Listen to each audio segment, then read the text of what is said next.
বিয়া করবি না মানে তুই 100 বার বিয়া করবি, প্রয়োজন হলে তোর গাড়ি বিয়া করবো। জি রশিদ ভাই 2টা দিন সময় দেন, আমার পোলারে বুঝাই শুনে আমি ঠিকই রাজি করামু। না আম্মা, আমি চুমকিরে বিয়ে করতে পারুম না, কারণ আমি বিবাহিত।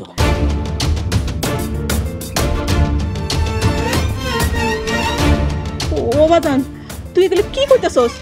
তোর মাথা মুথা ঠিক আছে তো? ঠিক আছে আম্মা, আমি সজ্ঞানে সুস্থ মস্তিষ্কে 2 লক্ষ টাকা দেনমোহর দিয়া একজনের বিবাহ করছি। আম্মা, আমার মাইয়া, আমার কলিজা, আমার মায়ের কি হইলো? আল্লাহ গো, আমার মায়ের কি হইলো? আল্লাহ,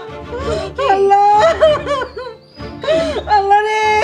রশিদ মিয়া, 7 দিনের মধ্যে আমার 5 লক্ষ টাকা দিবা, আর যদি 7 দিনের মধ্যে আমার টাকা না শোধ করো তাইলে তোমার বাড়ি ঘর যা আছে সব আমি দখলে নিব, তখন রাস্তায় ঘুমাইবা, রাস্তায়। মা, ও মা, চুমকি, আমার চুমকির কি হইছে? উঠো মা, উঠো উড়ো, এই পাগলি, চুমকি। কি হইছে চুমকি? আমাদের